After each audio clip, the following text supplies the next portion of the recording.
সহানুভূতির রাজনীতি করানোর জন্য ময়দানে নেমে পড়েছে এই রাজ্যের শাসক দল তৃণমূল কংগ্রেস।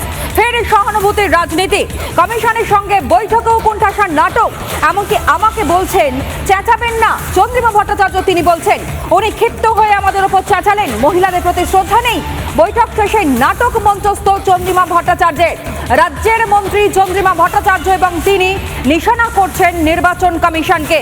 যেমন প্রতিবার উনি একাই বলেন, উনি একাই বললেন, তারপর খানিকক্ষণ পর ক্ষিপ্ত হয়ে গেলেন, ক্ষিপ্ত হয়ে বললেন আপনারা তো সুপ্রিম কোর্টে গেছেন, চেঁচাচ্ছে, সুপ্রিম কোর্টে গেছেন, আমাদের বলছেন আমরা চেঁচাচ্ছি, সুপ্রিম কোর্টে গেছেন।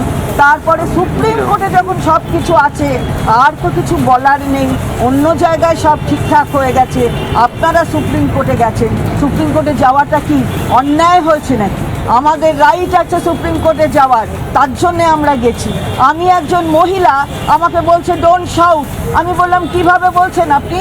তার মানেই তো বোঝা যাচ্ছে যে মহিলাদের প্রতি শ্রদ্ধাটা নেই। সত্যি কথাই তো, ওদের বহু উকিল রয়েছে, আবার একজন উকিলকে তো ওরা এবার রাজ্যসভায়ও পাঠিয়েছে। মনু সিংভি আছে, কপিল সিব্বাল রয়েছে, কল্যাণের মতন অত বড় নামকরা উকিল রয়েছে।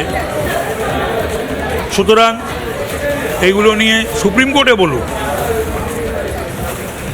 আর ওই বারবার বেরিয়ে ইসির বিরুদ্ধে বা জ্ঞানেশ কুমারজির বিরুদ্ধে ওই ন্যারেটিভ তৈরি করা, বানিয়ে বানিয়ে কথা বলা, এটা মমতা ব্যানার্জি থেকে চন্দ্রিমা ভট্টাচার্য কেউ এর বাইরে নয়।